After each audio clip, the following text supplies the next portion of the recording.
தாய்மொழியில் செஸ் கற்றுக்கிறதுக்கு ஆர்வமாக நம்ம சேனலில் தேர்ந்தெடுத்ததுக்கு மிக்க நன்றி. நான் உங்கள் சதுரங்க சாணக்கியன். நீங்கள் பார்த்துட்டு இருக்கிறது உங்கள் தமிழ் செஸ் சேனல். ஸோ இன்றைக்கி நம்ம பார்க்க போகிற வீடியோ என்னன்னாக்கா, நம்ம செஸ் ஓப்பனிங் சீரிஸில் 41வது வீடியோ பார்க்க போகிறோம். அதாவது கிராண்ட் ப்ரீ அட்டாக்.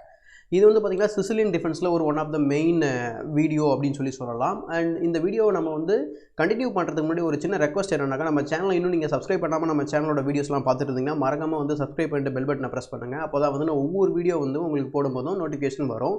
அண்ட் நம்ம சேனலில் போடுற வீடியோஸ் உங்களுக்கு ஹெல்ப்ஃபுல்லாக இருக்குதுன்னு நினச்சிங்கன்னா நீங்கள் வந்து சேனலுக்கு வந்து டொனேஷன் பண்ணுறதுக்கு கன்சிடர் பண்ணலாம். ஸோ இப்போ நம்ம வந்து கிராண்ட் ப்ரீ அட்டாக் எப்படி அரைஸ் ஆகும், இந்த கிராண்ட் ப்ரீ அட்டாக்கோட பிரின்சிபல்ஸ், ஐடியாஸ் என்ன, அண்ட் இதோட மெயின் வேரியேஷன் சைட்லைன்ஸ்லாம் என்ன அப்படின்றத நம்ம வந்து இப்போ பார்க்க ஆரம்பிச்சிடலாம். ஸோ கிராண்ட் ப்ரீ அட்டாக் அப்படின்றத ஏன் வந்து இதை வந்து கிராண்ட் ப்ரீ அட்டாக் அப்படின்னு சொல்கிறோம் அப்படின்னாக்கா, கொஞ்சம் ஃபாஸ்ட்டாக வந்து அட்டாக் ஜெனரேட் பண்ணுறதுக்கு ஒயிட்டுக்கு சான்சஸ் இருக்குது. அதனால தான் வந்து இதை கிராண்ட் ப்ரீ அட்டாக் அப்படின்னு சொல்கிறாங்க. கிராண்ட் ப்ரீ அப்படின்னாலே உங்களுக்கு வந்து பார்த்திங்கனாக்கா இந்த ஸ்போர்ட்ஸ் ஞாபகம் வரும். அதாவது கார் ரேஸ் இருக்கு இல்லையா, F1 ஃபார்முலா, அந்த மாதிரியான ஐடியாலாம் உங்களுக்கு வந்து உடனே தோணிருக்கணும். ஸோ அது அந்த நேம் வந்து கிராண்ட் ப்ரீன்றது வந்து அந்த இதை ரெஃபரன்ஸ் வச்சு தான் வந்து கிராண்ட் ப்ரீ அப்படின்னு சொல்கிறாங்க. இது மூலிமா நான் ஏற்கனவே மென்ஷன் பண்ண மாதிரி இது வந்து வேகமாக வந்து ஒயிட் வந்து அட்டாக் பண்ண ஆரம்பிப்பார்.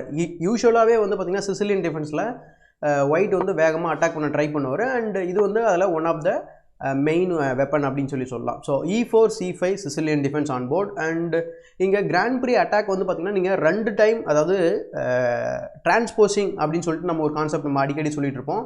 அதில் உங்களுக்கு 2 முறையாக வந்து நீங்கள் டிரான்ஸ்போஸ் ஆகலாம். ஒன்று டேரெக்டாகவே யூ கேன் கோ F4, இதுதான் வந்து கிராண்ட் ப்ரீ அட்டாக். அப்படின்னா மெக்டோனல்ட்ஸ் அட்டாக் அப்படின்னு சொல்லுவாங்க.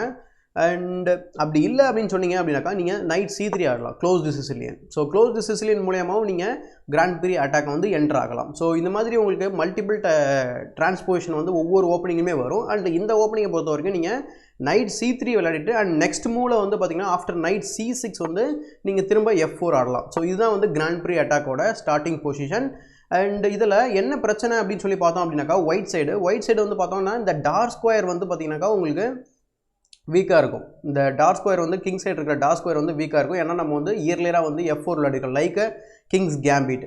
அதே மாதிரி பிளாக்குக்கு வந்து பார்த்திங்க அப்படின்னாக்கா உங்களுக்கு அந்த சென்டரில் வந்து ஸ்ட்ராங்கான ஒரு ஹோல்டு இருக்கும். ஸோ அப்படி இருக்கும்போது இதையே நம்ம வந்து ஒயிட் சைடு வந்து சூஸ் பண்ணியிருக்கோம் அப்படின்னாக்கா, ஒயிட்டுக்கு வந்து அதாவது பிளாக் சைடு வந்து சிசிலியன் டிஃபென்ஸில் நிறைய சான்சஸ் வந்து நமக்கு அந்த நைட் ஆஃப் வேரியேஷன், ஷெவனிங்கன், கலாஷ்னிகாவ், ஷெஷ்னிகாவ், இந்த மாதிரி சொல்லக்கூடிய அந்த மாதிரி லைன் எதுவுமே நீங்கள் போக வேண்டாம். ஒன்லி 2 ஆப்ஷன் தான் இருக்குது இந்த இதில். ஸோ ஃபார் எக்ஸாம்பிள் ஆஃப்டர் இந்த F4க்கு அப்புறம் பிளாக்குக்கு வந்து 2 மூவ் வந்து மெயின் மூவாக இருக்குது. ஒன்று வந்து பார்த்திங்கனாக்கா E6, so E6 side line. And another main move என்னன்னாக்கா G6. இதை தவிர்த்து வேறு எந்த மூவ் வந்து பிளாக் வந்து விளையாடினாலும் அவர் வந்து தீரியை டீவியேட் பண்ண போகிறாருன்னு அர்த்தம். அதுவும் 4th மூவ்லேயே தீரியை டீவியேட் பண்ண போகும்போது கண்டிப்பாக வந்து ஒயிட்டுக்கு பெரிய அட்வான்டேஜ் வந்து இமீடியட்டாக கெயின் பண்ணுறதுக்கு வாய்ப்பு இருக்குது. அதனால் நீங்கள் எப்போவுமே வந்து பார்த்திங்கனாக்கா நீங்கள் மெயின் மூவை ஃபாலோ பண்ணுறது ரொம்ப நல்லதாக இருக்கும். அண்ட் ரீசெண்டாக வந்து இந்த வீடியோ ப்ரிப்பேர் பண்ணது ஆரம்பிக்கிறதுலேருந்து நான் ஒரு 2-3 டேஸாக வந்து இந்த ஓப்பனிங் வந்து விளையாடிட்டுருக்கேன். அண்ட் அந்த கேம்ஸ் சில என்ன நடந்துச்சு அப்படின்றது நான் வந்து போக சொல்லுவேன். ஸோ G6 தான் இங்கே வந்து மெயின் மூவாக இருக்குது. அண்டு நம்ம வந்து G6 மெயின் மூவ் கவர் பண்ணுறதுக்கு முன்னாடி நம்ம சைட்லைன் ஆனால் E6 பார்க்கலாம். ஸோ சைட்லைன் சொல்ல முடியாது, பட் G6க்கு அப்புறம் most blade move E6. So அதனால் E6 நம்ம கவர் பண்ணலாம். ஸோ E6க்கு அப்புறம் என்ன ஐடியானாக்கா, E6 வந்து உங்களுக்கு D4 பாயிண்ட்டை வந்து சப்போர்ட் பண்ணுது. கரெக்டாக இது வந்து உங்களுக்கு D5 வந்து புஷ் பண்ணுறதுக்கு ஹெல்ப் பண்ணுது. இதுதான் வந்து E6ஓட ஐடியா. ஸோ இங்கே பிளாக் ஒயிட் என்ன பண்ண போகிறாருனாக்கா, நீங்கள் E6 விளையாடினாலும் சரி, G6 விளையாடினாலும் சரி, அவரோட செட்டப் வந்து சேம் தான். For example night F3, so developing move. இங்கே நமக்கு என்னன்னாக்கா, ஒயிட்டோட பிளான் நான் வந்து இப்போ ஓரலாக சொல்லிடுறேன். இந்த மூவெல்லாம் விளையாடுறதுக்கு முன்னாடியே சொல்லிடுறேன். அப்போ உங்களுக்கு நான் வந்து மூவ் விளையாடும் போது உங்களுக்கு ஒரு பெரிய ஐடியா கிடைக்கும்.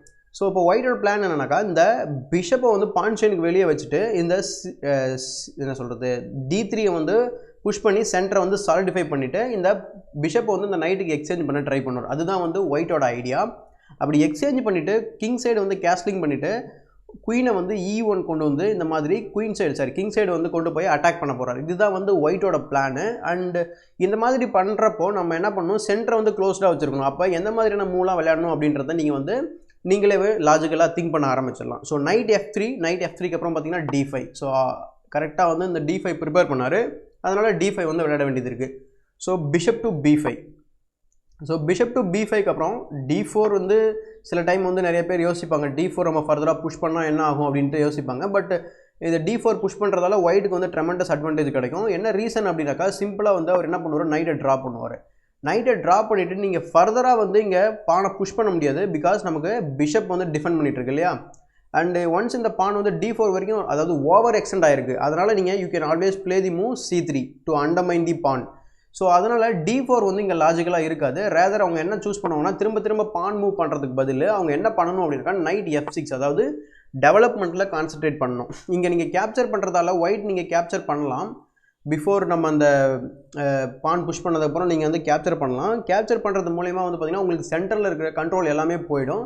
அதனால் நீங்கள் வந்து கேப்சர் பண்ணாதீங்க. ஸோ அப்படி கேப்சர் பண்ணாமல் நைட் f6 டெவலப் பண்ணும்போது நீங்கள் பிஷப்பை வந்து நீங்கள் ஏற்கனவே நம்ம பிளான் படி பிஷப் கிராஸ் c6 விளையாடி செக்கு கொடுக்குறீங்க and b cross c6 was forced.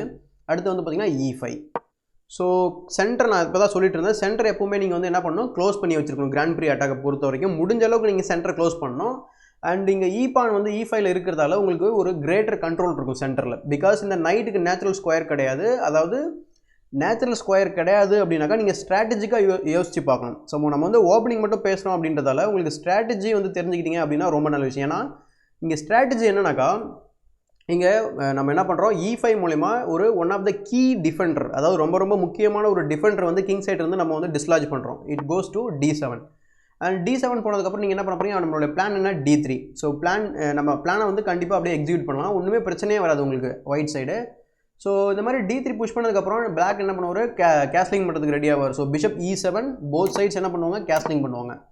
Castling பண்ணதுக்கப்புறம் நம்ம பிளான் வந்து பார்த்திங்கன்னா நான் ஏற்கனவே மென்ஷன் பண்ண மாதிரி அந்த queen e1 move. So queen e1 move என்னன்னாக்கா இந்த குயினை வந்து கிங் சைடு வந்து நம்ம வந்து கொண்டு போக போகிறோம். இங்கே d1ல் இருக்கிறதுனால உங்களுக்கு குயின் வந்து கண்டிப்பாக யூஸ்லெஸ்ஸாக இருக்குன்னு சொல்லி நான் கண்டிப்பாக சொல்லலாம்.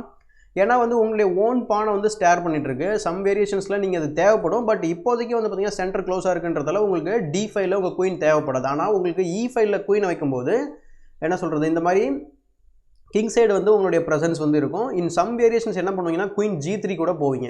அண்டு குயின் g3 அடுத்து வந்து பார்த்திங்கன்னா f5 இந்த மாதிரி அட்டாக் வந்து நீங்கள் ஈஸியாக வந்து ஜெனரேட் பண்ணுறதுக்கு ஹெல்ப்ஃபுல்லாக இருக்கும் குயின். அதனால் queen e1 was the logical move. So c4 opening the centre. So c4 push பண்ணதுக்கப்புறம் நீங்கள் ஆக்சுவலாக வந்து நீங்கள் சென்டரை க்ளோஸ் பண்ணணும்னு நினைக்கிறீங்க. ஆனால் நீங்கள் திரும்ப ஃபர்தராக வந்து d4 புஷ் பண்ணுறப்ப அவர் என்ன பண்ணுவார், திரும்ப c5 அட்டாக் பண்ணுவார். அதனால் நீங்கள் d4 புஷ் பண்ணுறது அந்தளவுக்கு வந்து எஃபிஷியண்ட்டான ஒரு மூவாக இருக்காது. அதனால் நீங்கள் வந்து இந்த பானை கேப்சர் பண்ணிவிடுங்க. பானை கேப்சர் பண்ணதுக்கப்புறம் அவர் என்ன பண்ணுவார், இமீடியட்டாக வந்து ரீகேப்சரும் பண்ணலாம். அண்ட் இப்படி கேப்சர் பண்ணுறது மூலயமா வந்து பார்த்திங்கன்னா அவருக்கு டபுள் பான் தான் இருக்கும். திரும்ப அதே சேம் டபுள் பான் வந்து c5ல இருக்கும். ஆனால் இங்கே இன்னொரு பெஸ்ட் மூவ் இருக்குது பிளாக்குக்கு. அது வந்து பார்த்திங்கன்னா bishop to a6. So bishop to a6 என்னன்னாக்கா இந்த பானை பின் பண்ணியிருக்கும். இப்போ அந்த பான் வந்து மூவ் பண்ண முடியாது இல்லையா, அதனால டெம்பரரியாக வந்து அந்த பான் வந்து பின்னாயிருக்கு.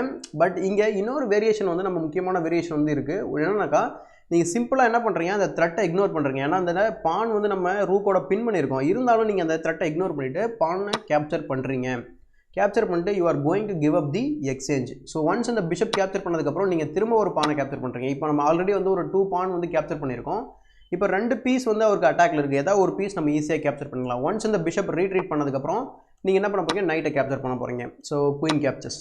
So bishop to d3 and என்ன சொல்கிறது, இப்போது இந்த பொசிஷனை வந்து நீங்கள் அனலைஸ் பண்ணுங்கள். இப்போது இந்த பொசிஷனில் வந்து பார்த்தீங்கன்னாக்கா கம்ப்ளீட்டாக வந்து ஒயிட் வந்து கம்ப்ளீட்டாக வந்து ஒரு ரூக் எக்ஸ்சேஞ்ச் டவுனாக இருக்கார். அதே மாதிரி இவருக்கு இருக்கிற பெரிய வீக்னஸ் என்னன்னாக்கா இந்த டார்க் ஸ்கொயர்ஸ். இந்த டார்க் ஸ்கொயர் வீக்னஸ் இருக்குது. பட் வந்து அவர் அதை கோப்பப் பண்ணுறதுக்கு அவர்கிட்ட என்ன இருக்குது, டார்க் ஸ்கொயர் பிஷப் இருக்குது. இதனால் கம்ப்ளீட்டாக எந்த ஒரு பிரச்சனையுமே கிடையாது. பொசிஷன் வந்து டெட் ஈக்குவல். நீங்கள் வந்து கம்ப்யூட்டரை வச்சு நீங்கள் அனலைஸ் பண்ணாலுமே வந்து பார்த்தீங்கன்னாக்கா இது வந்து ரூக்கு டவுனாக இருந்தாலும் இது வந்து பார்த்தீங்கன்னாக்கா ஒயிட்டுக்கு ஈக்குவலாக இருக்கிற பொசிஷன் சொல்லலாம். இன்ஃபேக்ட் வந்து ப்ராக்டிக்கலாக வந்து இதை திங்க் பண்ணும்போது உங்களுக்கு சான்சஸ் வந்து நிறைய இருக்குது. பிகாஸ் ஆஃப் தி இந்த ஸ்பேஸ் வந்து உங்களுக்கு அதிகமாக இருக்குது. ப்ளஸ் இந்த பொசிஷன் வந்து இன்னும் ஓப்பன் ஆகாமல் இருக்குது. பிஷப்ஸ்க்கு அந்தளவுக்கு ஸ்கோப் கிடையாது. இன்ஃபேக்ட் இந்த டார்க் ஸ்கொயர் பிஷப் இல்லை அப்படின்னாக்கா உங்களுக்கு பெரிய பிரச்சனை. கண்டிப்பாக அந்த கேம் வந்து நீங்கள் தோற்றுவீங்க. ஆனால் இப்போ வந்து உங்களுக்கு நைட்டுக்கு வந்து பார்த்தீங்கன்னாக்கா ஒண்டர்ஃபுல்லான ஸ்கொயர்ஸ்லாம் இருக்குது. இந்த மாதிரி ஈஸியாக வந்து நமக்கு நைட்டை ரீமினரிங் பண்ணி ஒரு பெட்டர் ஸ்கொயர்ஸ் கொண்டு போய் அட்டாக் ஜெனரேட் பண்ணுறதுக்கு வாய்ப்பு நிறையா இருக்குது. இதுதான் வந்து நீங்கள் e6ல் தெரிஞ்சுக்க வேண்டிய முக்கியமான ஒரு மெயின் லைனு. அண்ட் நம்ம நெக்ஸ்ட் மூவ் என்னன்னாக்கா g6 பார்க்கலாம். ஸோ இதுதான், அதாவது ரெண்டே வேரியேஷன் தாங்க. ஒன்று e6, இன்னொன்று g6, அதாவது தேர்ட் மூவில். ஸோ ஓகே, ஒன்ஸ் அகெயின் நம்ம வந்து அதை பார்க்கலாம். ஸோ f4க்கு அப்புறம் நம்ம வந்து e6 பார்த்தோம். இப்போ நம்ம g6 பார்க்குறோம். ஸோ g6க்கு அப்புறம் வந்து பார்த்தீங்கன்னாக்கா உங்களுக்கு என்ன சொல்கிறது, ஒயிட்டுக்கு வந்து பார்த்தீங்கன்னா 3 ஆப்ஷன் இருக்குது. ஒன்று வந்து பார்த்தீங்கன்னாக்கா மெயினான move night f3, so night F3 தான் மெயினான மூவ். 3 வேரியேஷன் இங்கே பிரான்ச் ஆகாது. பட் வந்து ஒயிட்டுக்கு 3 வேரியேஷன்ஸ் வந்து பிரான்ச் ஆகிற ஒரு இடம் இருக்குது. அது வந்து பார்த்திங்கன்னா bishop to G7. So bishop to G7 போனதுக்கப்புறம் நம்ம டிப்பிக்கலாக நம்மளுடைய பிளான் என்ன, நம்ம பிஷப்பை வந்து எக்ஸ்சேஞ்ச் பண்ணோம் நைட்டுக்கு, அதான மெயின் மூவ் கரெக்டாக. ஸோ அதனால் bishop to B5. So bishop to B5 போனதுக்கப்புறம் இந்த இடத்துல நீங்கள் நார்மலாக பிளாக் வந்து கண்டினியூ பண்ணணும்னு அவசியம் கிடையாது. அதாவது இந்த பிஷப் B5க்கு வந்து ரியாக்ட் பண்ணலாம். இதை வந்து நம்ம அப்படியே கண்டினியூ பண்ணுமா கேட்டிங்கன்னா கண்டிப்பாக கண்டினியூ பண்ண வேண்டிய அவசியம் இருக்காது. ரியாக்டும் பண்ணலாம் இதுக்கு. ஏன்னா வந்து அவர் பிஷப்பை கிவ் அப் பண்ணிவிட்டு ஒரு டபுள் பானை வந்து ப்ரொடியூஸ் பண்ணும் ஒரு பிளாக்குக்கு. அதை நம்ம வந்து அக்செப்ட் பண்ண வேண்டிய அவசியம் இல்லை இல்லையா, கரெக்டாக, அதுதான் நான் சொல்ல வரேன். ஸோ அதனால் நீங்கள் நைட்டை வந்து மூவ் பண்ணலாம். ஸோ இந்த மாதிரி நைட் டு D4 இதுதான் மெயின் மூவ் ஆக்சுவலாக. நைட் டு D4 அந்த பிஷப்பை அட்டாக் பண்ணுறாரு. அண்ட் பிஷப்பை அட்டாக் பண்ணுறதுக்கு முன்னாடி நம்ம சொன்னோம் இல்லையா, அந்த சைட் லைன் மூணு வேரியேஷன்ஸ் வந்து பிரான்ச் ஆகுதுன்னு. ஒன்று வந்து பிஷப் டு B5 ஆல்ரெடி நம்ம விளையாடிய வேரியேஷனு. அடுத்து வந்து பார்த்திங்கனாக்கா பிஷப் டு C4, அதாவது நம்ம இதில் இட்டாலியன் கேமில் ஆடுவோம் இல்லையா இந்த F7 அட்டாக் பண்ணுறதுக்கு, அந்த மாதிரி ஒரு செட்டப்பு. பிஷப் டு C4 ஆடலாம். அப்படி இல்லைனாக்கா உங்களுக்கு சிம்பிளாக வந்து G3 கூட ஆடலாம். அண்டு G3 வந்து நான் ரெக்கமெண்ட் பண்ணுறது இல்லை. ஏன்னா ஆஃப்டர் இந்த அதாவது ஒரு டெட் ஈக்குவலான ஒரு பொசிஷனாக போகும். ப்ளஸ் ஆல்ரெடி வந்து பார்த்திங்கன்னா பிளாக்குக்கு வந்து அட்வான்டேஜ் தான் போயிட்டுருக்கு. So G3 E6. So again வந்து பார்த்திங்கன்னா அவர் என்ன பண்ணுறாரு, அந்த D5 மூவ் வந்து ப்ரிப்பேர் பண்ணுறாரு. இன் ஆல் வேரியேஷன்ஸ் இந்த E6 மூவ் வந்து ரொம்ப முக்கியமாக இருக்கும். ஆனால் இங்கே நமக்கு ஒரு சின்ன ட்ராபேக் இருக்குது. என்னன்னாக்கா உங்களுக்கு எப்போல்லாம் நீங்கள் வந்து பிஷப்பை வந்து ஃபேன் ஷேடோ பண்ணுறீங்களோ அது வந்து ஒயிட்டாக இருந்தாலும் சரி இல்லை பிளாக்காக இருந்தாலும் சரி, இந்த மாதிரி கிங் சைடு ஃபேன் ஷேடோ பண்ணும்போது உங்களுடைய ஈபான் வந்து நீங்கள் மூவ் பண்ணக்கூடாது. ஆனால் ரெண்டு பேருமே வந்து ஈபான் கமிட் பண்ணியிருக்காங்க அப்படின்றதால இவருக்கு லைட் ஸ்கொயர் வீக்னஸ் நிறையா இருக்கும் கிங்கை சுற்றி. அதே மாதிரி அவருக்கு டார்க் ஸ்கொயர் வீக்னஸ் இருக்கும். ஃபார் எக்ஸாம்பிள் இந்த மாதிரி டார்க் ஸ்கொயர் வந்து ஃபுல்லாகவே கம்ப்ளீட்டாக வீக்காக இருக்கும். இன்கேஸ் இந்த டார்க் ஸ்கொயர் பிஷப்பை வந்து நீங்கள் எக்ஸ்சேஞ்ச் பண்ணிட்டீங்க அப்படின்னாக்கா கண்டிப்பாக உங்களுக்கு ஸ்ட்ராட்டஜிக்காக உங்களுக்கு ஒரு பெரிய பிரச்சனை வரும், டார்க் ஸ்கொயர் அட்டாக் வரும். அதனால் நீங்கள் அதை கண்ட்ரோல் பண்ணுறது ரொம்ப கஷ்டமாக இருக்கும். அதனால் நீங்கள் E6 வந்து இன்சர்ட் பண்ணணுமா பண்ணக்கூடாதுன்றதை நீங்கள் ரிசர்ச் பண்ணி கண்டுபிடிங்க. ஸோ பிஷப் டு G2, அடுத்து நைட் டு E7. ஏன்னா வந்து நீங்கள் நைட்டை வந்து நீங்கள் F6 டெவலப் பண்ணுறீங்க அப்படின்னாக்கா இமீடியட்டாக வந்து E5 will be coming. So அதனால் நமக்கு வந்து அந்த நைட்டோட நேச்சுரல் ஸ்கொயர் வந்து போக முடியாது. இன் சம் வேரியேஷன்ஸில் என்ன பண்ணுவாங்கனாக்கா பிளாக் வந்து E5 ஃபோர்ஸ் பண்ணுவார். அவராகவே ஃபோர்ஸ் பண்ணிவிட்டு he will place the night on F5. So அது வந்து ஒண்டர்ஃபுல் ஸ்கொயராக இருக்கும் பிளாக்குக்கு. ஸோ அதனால் நைட் E7 வந்து போகிறாரு. ஏன்னா E5 நம்ம எப்போ ஃபோர்ஸ் பண்ணுவோம் அப்படின்னாக்கா நீங்கள் D5 வந்து புஷ் பண்ணும்போது உங்களுக்கு E5 வந்து அவைலபிளாக இருக்கும். ஏன்னா வந்து நீங்கள் கேப்சர் பண்ணுறது மூலயமா உங்களுக்கு சென்டரில் இருக்க கண்ட்ரோல் கம்ப்ளீட்டாக போயிடும். அதனால் at least we will have E5. அதனால் பிளாக்கு இந்த E5 ஃபோர்ஸ் பண்ணுறதுக்கு வாய்ப்பு இருக்குது. ஸோ போத் சைட்ஸ் என்ன பண்ணுறாங்க, கேஸ்லிங் பண்ணுறாங்க. அடுத்து D3. ஸோ நம்மளுடைய பிளான் ஸோ D3 தான் நம்ம வந்து பிளான் பண்ணுறோம். ஆனால் இந்த இடத்துல இங்கே குயின் E1 வந்து விளையாட முடியாது. ஏன்னா நமக்கு அந்த டயக்னல் வந்து க்ளோஸாக இருக்குது. G3 பான் வந்து நம்மளுடைய குயினை வந்து அப்ஸ்ட்ரக்ட் பண்ணியிருக்கு. அதனால் இங்கே வந்து நீங்கள் என்ன பண்ணால் ஒரு வேறு சில பிளான் வந்து நீங்கள் ஃப்ரேம் பண்ண வேண்டியது இருக்கும். ஸோ இதோட D5 வந்து இந்த மூவ் வந்து நம்ம நிறுத்திக்கலாம். அதாவது G3 வேரியேஷன் நம்ம சொன்ன சைட் லைனில் 1 வேரியேஷன் கவர் பண்ணிக்கலாம் G3. அடுத்த வேரியேஷன் நம்ம என்னன்னாக்கா bishop to C4. So bishop to C4 ஆனால் என்ன பண்ணலாம் அப்படின்னு சொல்லி பார்க்கலாம். மோஸ்ட்லி இந்த பிஷப் டு C4 நீங்கள் அக்யூரேட்டாக விளையாடும்போது பிஷப் B5ஓட டிரான்ஸ்போஷனாக தான் மாறும். ஃபார் எக்ஸாம்பிள் இப்போ E6 தான் மெயின் மூவ் நான் சொல்லியிருக்கேன் இல்லையா. எப்போ பார்த்தாலும் வந்து அவர் D5 ப்ரிப்பேர் பண்ணுறாரு. பட் வந்து பார்த்திங்கனாக்கா இந்த பிஷப் இருக்குது அப்படின்றதால E6 அதாவது அதாவது திரும்ப நான் சொல்லிட்டு இருக்கேன், இந்த G6 E6 வந்து ஒரே டைமில் நீங்கள் கிங் சைடு வந்து விளையாடவே கூடாது. அதே மாதிரி அது ஒயிட்டுக்கும் அதே கதை தான். So bishop to C4 E6 castlings. So castling பண்ணதுக்கப்புறம் ஆக்சுவலாக இங்கே கேஸ்லிங் பண்ணுறதுக்கு பதில் வேறு ஒரு இன்ட்ரெஸ்டிங்கான ஒரு மூவ் இருக்குது. நம்ம அதை பார்க்கலாம் ஃபஸ்ட்டு. ஸோ இங்கே வந்து என்ன பண்ண போகிறீங்கனாக்கா நீங்கள் இந்த பான் புஷ் பண்ணும்போது you can play the move F5. So F5 ஆடும்போது நைட்டு வந்து அவர் என்ன பண்ணுறாரு, நைட் E7 தான் டெவலப் பண்ணணும். இதை நீங்கள் கேப்சர் பண்ணாங்க அப்படின்னாக்கா எந்த பக்கம் கேப்சர் பண்ணாலும் சரி, நீங்கள் ஃபார் எக்ஸாம்பிள் இப்போ நீங்கள் E கேப்சர்ஸ் F ஆடுறீங்கன்னு வச்சுக்கோங்களேன், அவர் என்ன பண்ணுவார் F கேப்சர்ஸ் E ஆடுவார், E கேப்சர்ஸ் F ஆடுவார் திரும்ப பதிலுக்கு.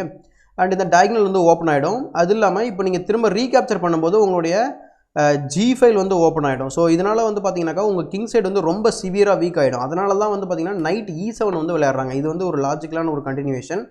இன்கேஸ் இந்த தப்பாக வந்து விளையாடாங்கன்னா அதை நீங்கள் எப்படி பனிஷ் பண்ணுன்றதை நீங்கள் வந்து அனலைஸ் பண்ணி நீங்கள் வந்து ரெடி பண்ணி வச்சுக்கோங்க. So F cross E6 D cross E6. So இந்த டிரான்சாக்ஷன் அப்புறம் நீங்கள் என்ன பண்ண போகிறீங்க, D3 ஆடுறீங்க, B6. ஸோ சிம்பிளி அவர் என்ன பண்ணுறாரு, பிஷப்பை வந்து ஃபேன்ஷோட பண்ண போகிறாரு. பிகாஸ் ஆல்ரெடி வந்து அவருக்கு இந்த டயக்னல் வந்து ஓப்பனாக இருக்குது. எனி டைம் வந்து பார்த்திங்கன்னா இந்த E4 பானை வந்து நம்ம வந்து மேபி ஃபர்தராக வந்து நம்ம ஃபோர்ஸ் பண்ணலாம். மேபி நம்ம D5 ஃபோர்ஸ் பண்ணலாம். ஏதாவது ஒன்று நமக்கு வந்து கண்டிப்பாக கிடைக்கும். ஏன்னா நைட் வந்து நம்ம D4ல் வைக்கிறதுக்கு ஆல்ரெடி நமக்கு ஒரு அவுட் போஸ்ட் வந்தாச்சு. அப்படி இருக்கும்போது பிஷப் வந்து நீங்கள் ஃபேன் ஷேடோ பண்ணுறது ரொம்ப லாஜிக்கலான ஒரு ஐடியா. So castling. ஸோ இது வந்து ஒரு சைட் லைனு. அதனால் நீங்கள் இந்த FI வந்து கொஞ்சம் தவிர்க்கிறது நல்லது. பதிலுக்கு நீங்கள் என்ன பண்ண போகிறீங்கன்னாக்கா சிம்பிளாக வந்து நைட்டு டெவலப் பண்ணதுக்கப்புறம் FI நீங்கள் விளையாடவே கூடாது. ஓகேவா? ஓகே, டைரெக்டாக நீங்கள் என்ன பண்ணுறீங்க, கேஸ்லிங் பண்ணுறீங்க. ஸோ இது வந்து ஒரு main move. So bishop C4 அடுத்து வந்து பார்த்தீங்கன்னாக்கா E6 கேஸ்லிங். அப்படி இல்லை அப்படின்னாக்கா நீங்கள் என்ன பண்ணலான்னாக்கா சம்டைம்ஸ் என்ன பண்ணுவாங்கனாக்கா உங்களுக்கு இந்த பிஷப் வந்து ஹராஸ் பண்ணோம் அப்படின்னாக்கா A6 இன்சர்ட் பண்ணி அடுத்து B5 வந்து ட்ரை பண்ணுவாங்க. இதுவும் நீங்கள் வந்து பிளான் பண்ணலாம். இது வந்து பிஷப் C4 லைன். நான் எதுவும் குழப்பலன்னு நினைக்கிறேன். சின்ன சின்ன வேரியேஷன்ஸ் தான் எல்லாமே. So next final variation bishop to B5. இதுதான் நீங்கள் மோஸ்ட்லி ஒரு ஃபார் எக்ஸாம்பிள் நீங்கள் இந்த கிராண்ட் ப்ரீ அட்டாக் வந்து 10 டைம் விளாட்றீங்கன்னா 8 டைம் நீங்கள் இந்த வேரியேஷன் தான் பார்ப்பீங்க. ஸோ இதான் ஃபைனல் வேரியேஷன். இதோட நம்ம வந்து இந்த வீடியோ முடிச்சிடலாம். So bishop to B5 just undermining the knight's post. So இப்போது நம்ம பிளாக்கோட ஒயிட்டோட ஐடியா ஸ்ட்ராட்டஜிக்கான ஐடியா என்னன்னு தெரியாமல் பிளாக் ரியாக்ட் பண்ணார்னா, ஃபார் எக்ஸாம்பிள் என்னோட ஆப்போனண்ட் என்ன பண்ணாங்க இந்த இடத்துல, அவர் வந்து நார்மலாக வந்து கண்டினியூ பண்ண ஆரம்பித்தார். ஃபார் எக்ஸாம்பிள் E6 கண்டினியூ பண்ணார். நான் என்ன பண்ணிட்டேன், பிஷப்பை யூஸ் பண்ணி இந்த நைட்டை கேப்சர் பண்ணிட்டு அவர் பானை டபுள் பண்ணிவிட்டு என்னோடய பிளான் படி D3 கேஸ்லிங்கு, அடுத்து குயின் E1, அடுத்து இந்த பக்கம் கிங் சைடு போய் அட்டாக் பண்ண ஆரம்பிச்சிட்டேன். ஸோ அதனால் சென்டர் க்ளோஸ்டாக இருக்கும். அந்த டபுள் பான் வந்து பார்த்திங்கன்னா ரொம்ப யூஸ்லெஸ்ஸாக இருக்கும். ஸோ இந்த ரீசனால் இந்த இடத்துல நீங்கள் E6 விளையாடுறதுக்கு பதில் உடனே வந்து அந்த பிஷப்போட போஸ்ட்டை கொஷின் பண்ணுறீங்க. ஓகே, நான் வந்து பிஷப் பேர் வந்து எனக்கு வேணும், ஆனால் அது என்னோட டபுள் பான் காஸ்ட்டில் எனக்கு வேணாம். அதாவது டபுள் பான் நான் கொடுத்து தான் வந்து பிஷப் பேரை வந்து நான் கெயின் பண்ணுமா கேட்டிங்கன்னா கிடையாது. அதான் வந்து பிளாக்கோட மூவ். இந்த மூவுக்கு 3 ரிப்ளைஸ் வந்து பாசிபிளாக இருக்குது. ஒன்று, நம்ம நார்மலாக வந்து அதை கண்டுக்காமல் கேஸ்லிங் பண்ணுறது, அதான் மெயின் மூவ். அப்படி இல்லை அப்படின்னாக்கா நம்ம ரியாக்ட் பண்ணுறது. எப்படி ரியாக்ட் பண்ணலாம்னாக்கா இந்த நைட்டை கேப்சர் பண்ணலாம். கரெக்டாக இந்த நைட்டை கேப்சர் பண்ணலாம். அப்படி இல்லை அப்படின்னாக்கா கம்ப்யூட்டர் ரெக்கமெண்ட் பண்ணுற மூவ் A4 இது மாதிரி விளையாடலாம். ஸோ A4 விளையாடினா அவர் என்ன பண்ணுவார், A6 ஆடுவார். இப்போ நீங்கள் திரும்ப வந்து பிஷப் டு C4. ஸோ இப்போ bishop to B5 line bishop to C4 லைனாக டிரான்ஸ்போஸ் ஆகிருக்கு. இதில் பிரச்சனை என்னன்னாக்கா, பிரச்சனை கிடையாது, டிஃப்ரென்ஸ் என்னென்னா உங்களுக்கு A6ம் நம்ம A4ம் இன்சர்ட் பண்ணியிருக்கோம். இது தவிர இது எல்லாமே சேம் தான். நான் ஏற்கனவே சொன்ன மாதிரி நமக்கு D4ல் ஒரு ஸ்ட்ராங் ஹோல்டு, இந்த பிஷப்பு கண்ட்ரோல் பண்ணுது, பானும் கண்ட்ரோல் பண்ணுதுன்றதால இன் சம் வேரியேஷன்ஸ் பிளாக் வாண்டடாகவே என்ன பண்ணுவார், நைட்டை வந்து D4ல் பிளான்ட் பண்ணுவார். ஸோ இதனால் இது வந்து ஒரு டிரான்ஸ்போசிங்கான ஒரு வேரியேஷன் தான். ஸோ அதனால் பிரச்சனை இல்லை, உங்களுக்கு A4 நீங்கள் ஆடலாம். ஸோ இப்போ நம்ம A4 பதில் வேறு என்னங்க விளையாடலாம் அப்படின்னு சொல்லி பார்த்தோம்னாக்கா இந்த நைட்டை கேப்சர் பண்ணலாம். இது வந்து நம்ம ரியாக்ட் பண்ணுறது, நம்ம ரியாக்டே பண்ணக்கூடாது. நம்ம டெம்போ வேஸ்ட் பண்ண வேண்டிய அவசியம் கிடையாது. ஃபார் எக்ஸாம்பிள் நீங்கள் நைட்டை கேப்சர் பண்ணுறீங்கன்னு வச்சுக்கோங்களேன், தேவையில்லாமல் உங்களுக்கு C captures D4 வரும். அப்போ நீங்கள் நைட்டை மூவ் பண்ணி டிஸ்லாஜ் பண்ணுற மாதிரி இருக்கும். அது இல்லாமல் உங்களுக்கு இந்த பொசிஷனில் பிரச்சனை என்னன்னாக்கா, ஒயிட் சைடு இந்த பிஷப் வந்து நமக்கு என்ன பண்ணணும்னு நினச்சோம், இந்த நைட்டை கேப்சர் பண்ணணும்னு நினச்சோம். இங்கே C6 நைட்டுக்கு கிவ் அப் பண்ணணும்னு நினச்சோம் நம்ம பிஷப்பை. பட் இப்போ அது வந்து பாசிபிள் கிடையாது. இப்போ நீங்கள் பிளான் என்னன்னாக்கா, ஆஃப்டர் நைட் H6 கேசல்ஸ். இப்போ பிளான் என்னன்னாக்கா, நீங்கள் D3 ஆடிட்டு இந்த பிஷப்பை C4 ரீரவுட் பண்ணிவிட்டு A3 விளையாடி இந்த பிஷப் வந்து நீங்கள் இந்த லாங் டயக்னலில் வச்சு இந்த ப்ரெஷரை வந்து F7ல் கொடுத்துட்டே இருக்கலாம். ஸோ இது வந்து ஒரு ஐடியா. இன்ஃபேக்ட் இந்த இடத்துல நீங்கள் ப்ரீமெச்சூர் அட்டாக் கூட நீங்கள் ட்ரை பண்ணலாம். ஃபார் எக்ஸாம்பிள் நீங்கள் F5 கூட ட்ரை பண்ணலாம். அது என்ன பண்ணும் அப்படின்றத நீங்கள் வந்து அனலைஸ் பண்ணி கமெண்ட் செக்ஷனில் பதிவு பண்ணுங்கள். ஸோ இப்போது நம்ம வந்து இதிலேயே வந்து 2-3 சைட்லைன் பார்த்துருக்கோம். அதாவது ஒவ்வொரு வேரியேஷனுக்குள்ளேயும் நம்ம வந்து 2-3 மூவ்ஸ் எக்ஸ்பிளைன் பண்ணிட்டுருக்கோம். இன்கேஸ் ஏதாவது குழப்பமாக இருந்ததுனாக்கா நீங்கள் ரொம்ப குழம்பிக்க வேண்டாம். ஜஸ்ட்டு இன்னொரு டைம் அப்படி இல்லைனா ரீவைண்ட் பண்ணி பாருங்கள். அப்படி இல்லைனா பெஸ்ட் அட்வைஸ் என்னன்னாக்கா, உங்களுக்கு லீச்சஸ் ஓப்பன் பண்ணி ஓப்பனிங் எக்ஸ்ப்ளோரர்ஸ் போயிட்டு நீங்கள் என்னென்ன மூவ்லாம் வந்து காமனாக விளையாடிருக்காங்க அப்படின்றத நீங்களே வந்து பார்த்துடலாம். ஸோ இதுதான் வந்து நைட் கேப்சர்ஸ் D4. இப்போது மெயின் மூவ் என்னன்னாக்கா, நைட்டை வந்து நம்ம D4 வந்ததுக்கப்புறம் நீங்கள் அதை கண்டுக்காமல் கேஸ்லிங் பண்ண போகிறீங்க. ஒன்ஸ் அவர் என்ன பண்ணுறாருனாக்கா, நான் பிஷப்பை கேப்சர் பண்ணதுக்கப்புறம் you are going to capture with the night.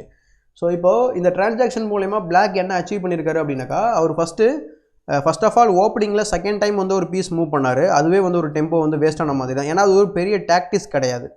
கரெக்டாக? அதனால் ஸோ இப்போ வந்து நைட்டை கேப்சர் பண்ணது மூலமா, நைட்டை கிவ் அப் பண்ணது மூலமா அவர் இன்னொரு டெம்போ வேஸ்ட் பண்ணியிருக்காரு. நம்ம வந்து ரீகேப்சர் இப்போ தான் பண்ணியிருக்கோம். மேபி அவர் A6 விளையாடனா நம்ம திரும்ப பின்னாடி வரப்போகிறோம், அது வேறு விஷயம். ஸோ இது மாதிரி அவர் ஒரு டெம்போ வந்து வேஸ்ட் பண்ணியிருக்காரு அப்படின்னு சொல்ல வரேன். ஸோ D5 அண்ட் இந்த D5 ஆடும்போது நீங்கள் E5 கண்டிப்பாக விளையாடி ஆகணும். நீங்கள் மட்டும் கேப்சர் பண்ணக்கூடாது. கேப்சர் பண்ணிங்கன்னா என்ன ஆகும், ஈஸியாக ஒரு கேப்சரும் பண்ணலாம். குயினால் கேப்சர் பண்ணுவார். You have to play night to C3 and கண்டிப்பாக பிஷப்பை வந்து எக்ஸ்சேஞ்ச் பண்ணுறது வாய்ப்பு இருக்குது. நீங்கள் சி கேப்சர்ஸ் டிஓ இல்லை பி கேப்சர்ஸ் சிஓ வந்து விளையாடலாம். சாரி, டி கேப்சர்ஸ் சிஓ இல்லைனா பி கேப்சர்ஸ் சிஓ வந்து விளையாடலாம். அப்படி விளையாடும்போது அவருக்கு ஸ்ட்ராங்காக இருக்கிற அந்த பிஷப் வந்து போயிடும். அது வந்து ஒரு ஸ்ட்ராட்டஜிக்காக வந்து ஒரு பிரச்சனை வரும் அவருக்கு லாங் டைமில். ஸோ இங்கே D5 ஆடும்போது you are going to play the move E5. So E5 A6 kicking the night. And இந்த நைட்டை வந்து நீங்கள் சிம்பிளாக என்ன பண்ண போகிறீங்க, C3 ட்ரா பண்ணுறீங்க. இங்கே D4லாம் பெரிய த்ரெட்டே கிடையாதுங்க. நீங்கள் அதை முதல்ல ஞாபகம் வச்சுக்கணும். ஏன் அப்படின்னாக்கா, நீங்கள் D4 ஆடுறீங்கன்னா உங்களுக்கு இந்த E4 பாயிண்ட்டை யாராலையுமே கண்ட்ரோல் பண்ண முடியாது பிளாக் சைடு இருந்து. கரெக்டாக?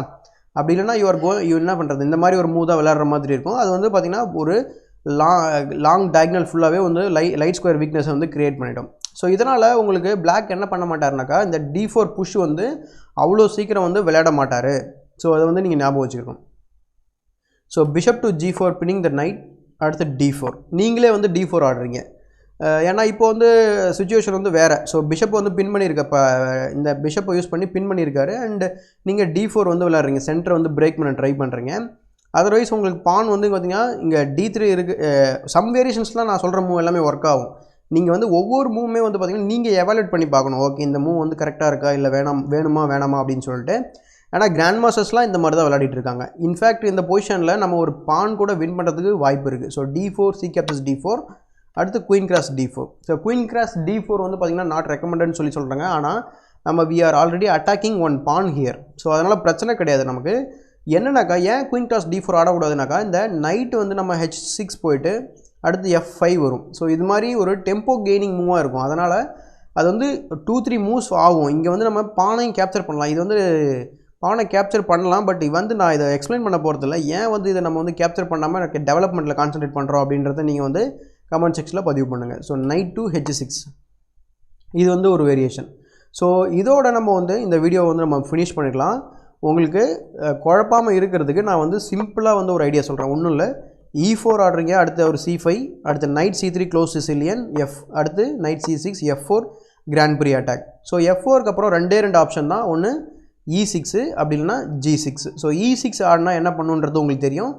G6 ஆடும்போது நீங்கள் பிஷப் டு B5 ஆட போகிறீங்க. அதான் வந்து மெயின் மூவ். அப்படி இல்லைனா பிஷப் டு C4, அப்படி இல்லைனாக்கா நைட் டு F3 அதுக்கப்புறம் கேஸ்லிங் பண்ண போகிறீங்க. இந்த மாதிரி இதுதான் வந்து பிளான். உங்கள் ஸ்ட்ராட்டஜி என்னன்னாக்கா, இந்த லைட் ஸ்கொயர் பிஷப்பை கிவ் அப் பண்ணுங்க. கிவ் அப் பண்ணிவிட்டு உங்கள் பானையெல்லாம் லைட் ஸ்கொயரில் ஃபிக்ஸ் பண்ண போகிறீங்க. ஃபார் எக்ஸாம்பிள் C2 D3 அடுத்து E4 இந்த மாதிரி. ஸோ இதான் சிம்பிளான ஒரு ஐடியா. இன்கேஸ் ஸ்டில் வந்து உங்களுக்கு குழப்பமாக இருக்குது அப்படின்னாக்கா கமெண்ட் செக்ஷனில் பதிவு பண்ணுங்கள். எந்த வேரியேஷன் பிரச்சனையாக இருக்குன்னு நான் வந்து முடிஞ்ச அளவுக்கு எக்ஸ்பிளைன் பண்ண ட்ரை பண்ணுறேன். ஸோ இன்னும் நம்ம சேனலை இன்னும் சப்ஸ்கிரைப் பண்ணாமல் இருந்தால் மறக்காம சப்ஸ்கிரைப் பண்ணிட்டு பெல் பட்டனை ப்ரெஸ் பண்ணுங்கள். இந்த வீடியோ பிடிச்சிருந்தா லைக் பண்ணுங்கள், மற்றவங்களுக்கு ஷேர் பண்ணுங்கள். நம்ம சேனலில் போகிற வீடியோஸ் ஏதாவது உங்களுக்கு ஹெல்ப்ஃபுல்லாக இருக்குன்னு நினச்சிக்கிட்டா சேனலுக்கு டொனேஷன் பண்ணுறதுக்கு கன்சிடர் பண்ணுங்கள். So thanks for being with Sathuranga Chanakyan. I will see you in my next game.